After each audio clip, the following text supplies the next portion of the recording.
Fala pessoal, todos bem? Sejam todos muito bem-vindos. Eu sou o William Godoy e eu vou passar nesse vídeo por um giro de notícias e informações. Vamos fazer um boletim informativo do Flamengo para você saber das novidades, estar bem atualizado por aqui. Chega junto, amigo rubro-negro, nós vamos passar por Alan, Marcos Antônio, De La Cruz, Vinha, campeonato estadual, Almada no Flamengo. Qual é essa possibilidade? Inclusive, nós vamos falar também sobre Saúl, enfim, tem muita gente pra gente passar aqui pra te atualizar, amigo rubro-negro, então deixa o seu like, deixa a sua curtida e vamos nessa. Pra começar, o Vinha então agora está oficializado, né? O River Plate mostrou lá, já até vídeos, já tem fotos, o Vinha assinou o contrato com o River, fez esse negócio com o Flamengo e agora, o que depende agora? É do Vinha. Para que ele continue no River Plate, depende da saúde do lateral esquerdo, né? Se ele cumprir determinado número de jogos, o River Plate, então, vai ter que cumprir com a sua obrigatoriedade de compra. Então, agora é acompanhar o defensor uruguaio no River Plate, mas já vestiu a camisa do River, já assinou e agora fala como atleta do River Plate. Já que a gente começou o vídeo falando sobre esse aspecto físico, vamos já passar aqui um boletim para você informando a situação de alguns jogadores, tá bom? O Saúl, por exemplo, a previsão do seu procedimento cirúrgico, uma vez que é o Van Dijk, e não é o zagueiro não, tá? O Van Dijk é o médico, né, que vai fazer essa intervenção cirúrgica no Saúl. Ele tá de férias, retornando na sexta-feira, então a possibilidade, né, que o atleta já faça então essa operação. E aí, cara, para voltar aos gramados, aí a gente pega mais ou menos aí cerca de mais ou menos de abril. Mais ou menos por aí, que a temporada de 2026 vai começar para o Saúl. Seguindo essa linha, o De La Cruz, ele estava fazendo, não é cirurgia, né? Estava fazendo um processo de regenerativo, né? E de fortalecimento no joelho lá no Uruguai. Ele passou as férias fazendo esse procedimento, vai retornar, né, agora para o Rio de Janeiro, aqui para o Rio, para no dia 12 tem a sua reapresentação, né? Assim como todos os outros atletas, os jogadores do elenco profissional do Flamengo se reapresentam no dia 12. Então o De La Cruz teve esse procedimento, vamos torcer para que isso tenha funcionado e de regenerativo lá no Uruguai está retornando. Além disso, já que a gente passa por questões físicas, né? Vamos falar do Alan, por exemplo. O Alan não tem nenhum problema físico, mas vocês sabem que no histórico, inclusive no seu histórico recente no Flamengo, tiveram algum desses problemas. O Alan está sendo negociado com o São Paulo, só que tem um entrave, pois o Flamengo está querendo envolver essa negociação com o São Paulo do Alan com a chegada do Marcos Antônio. Não é ali, eles não estão amarrados diretamente, mas indiretamente eles estão. O próprio Alan recebeu a proposta do São Paulo, a gente já trouxe aqui em dias anteriores, o agente do atleta havia conversado com o São Paulo, a gente também informou e sempre atualizando aqui vocês, só que já está até com as bases salariais acertadas. Só que o Flamengo está querendo o Marcos Antônio e o São Paulo, ele ativou a obrigação de compra, pois o São Paulo pegou o Marcos Antônio da Lazio. E o contrato que a Lazio havia feito era de empréstimo. Se ele chegasse a determinado número de jogos, o São Paulo vai precisar exercer essa compra. E aí o Flamengo não vai comprar diretamente da Lazio. A Lazio não tem mais o que negociar com a Lazio. Eles já viram um atleta do São Paulo. Então o Flamengo está tentando agora conversar com o São Paulo para então a gente facilita a ida do Alan, mas aí vocês mandam o Marcos Antônio e o Flamengo está querendo por compra, né? Definitivo. O Alan para o São Paulo vai ser por esse mecanismo. Um empréstimo, e se o Alan conseguir fazer determinado número de jogos, obrigatoriedade, não por opção, tá? Então, parecido com o Vinha, parecido com o que a Lazio fez com o Marcos Antônio com o São Paulo, e agora o que o Flamengo está querendo fazer também com o São Paulo, tá bom? Então, vai depender, mas está meio que amarrado, o Flamengo está tentando usar o Alan como um facilitador para negociar em definitivo o Marcos Antônio.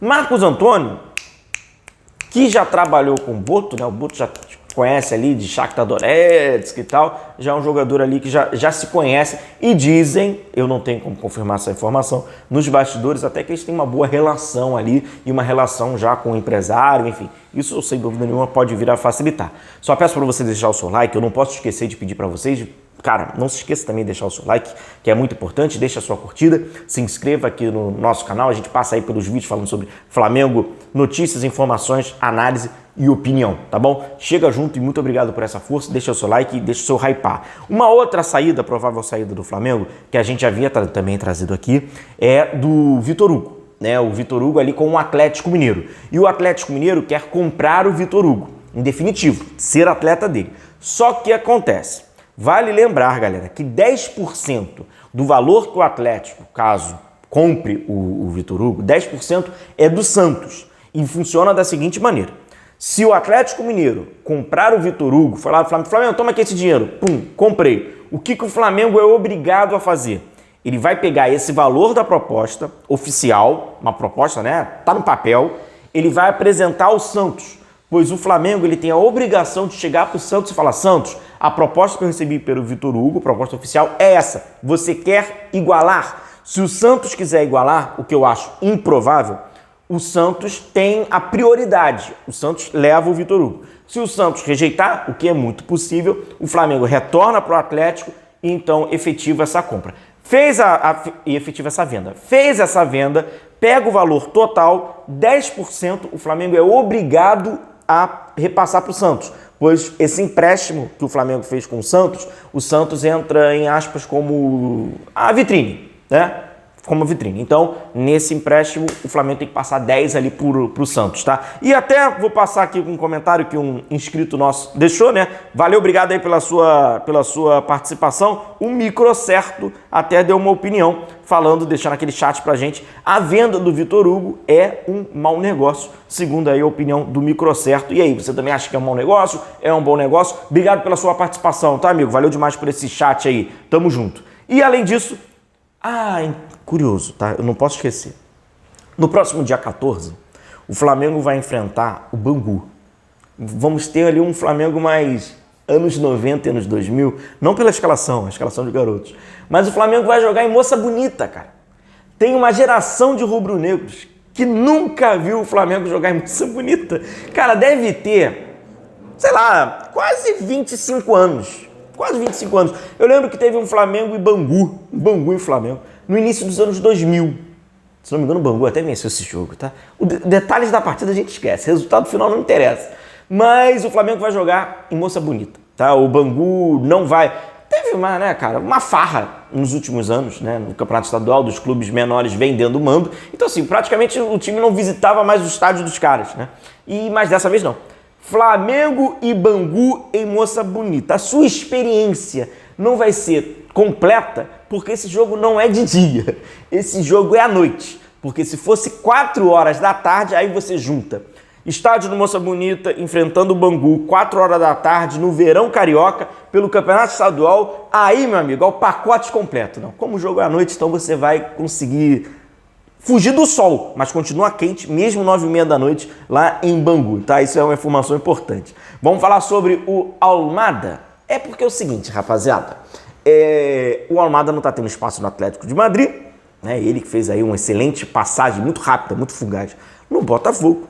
E aí, certamente, você tá falando assim: caraca, grande oportunidade agora pro Flamengo, né? Só que essa oportunidade, ela não é tão grande assim não. Por quê? O Atlético de Madrid está querendo negociar o jogador por 20 milhões de euros. Opa! Aí deu uma animada, não deu uma animada? 20 milhões de euros? Só que esses 20 milhões de euros, eles são apenas 50%. Mas aí pode falar assim: não tem problema. Na próxima venda faz um ratatá ali, vambora, um jogador de qualidade, beleza, 20 milhões, que seja por 50. Só que ainda tem o principal. Esse é o principal. O jogador não quer voltar para a América do Sul. Inclusive, foi esse o argumento que ele havia apresentado para o John Textor, e o John Textor fez uma promessa ao jogador, uma promessa contratual ao jogador, o empresário do atleta. Sai dos Estados Unidos, vai para o Botafogo, e eu te garanto que, por ser, né, o grupo Eagle, não é isso? Do John Textor, eu vou te levar lá para o Lyon.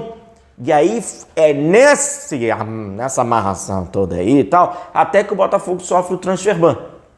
Pagamento, cadê a passagem do pagamento? Foi pro Atlanta, Botafogo, Botafogo-Leão, cadê o dinheiro? Enfim, deu uma sumida, é por isso até, tá? E o Almada, ele vai pro Botafogo como praticamente pagando um pedágio, pois o jogador já queria ir para a Europa. Por essa promessa, ele vai. Então, acho difícil, tá? Seja Flamengo, seja qualquer clube brasileiro, conseguir trazer esse cara de volta, ou qualquer clube da América do Sul, trazer esse cara de volta, porque ele está com o objetivo, desde a temporada passada, em seguir no futebol europeu, embora agora o Atlético de Madrid o coloque como um jogador a ser transferido por 50%, pois os espanhóis querem manter o valor ali do atleta, né? Tendo os outros 50. Tipo, abrir uma sociedade igualitária, né? Entre os sócios.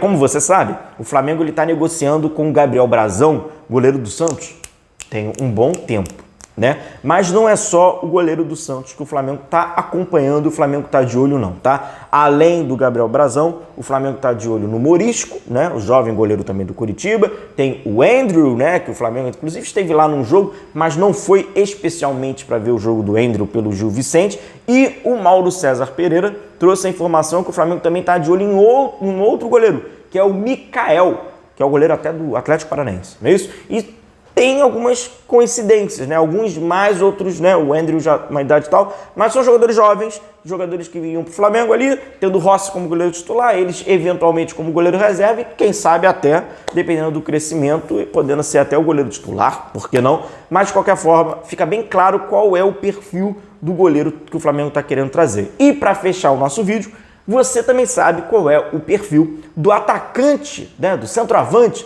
que o Flamengo está querendo. E esse perfil, eu falo para vocês, a Europa também quer. Um jogador, em aspas, híbrido, que seja veloz, que seja goleador, que ataque o espaço, que tenha menos de 26 anos. Não, se você não tirar o escorpião, ou melhor, os escorpiões, né? Porque vai do bolso, você vai ter dificuldade para contratar esse atacante. O que o Flamengo quer, o futebol europeu também quer. Pois hoje, no futebol global, esse modelo, esse tipo de atacante, ele está em alta pela característica, tá certo? Grande abraço, tamo junto, até o próximo vídeo, deixa o seu like, deixa sua curtida e encerro por aqui o nosso boletim informativo do dia. Valeu, um abração.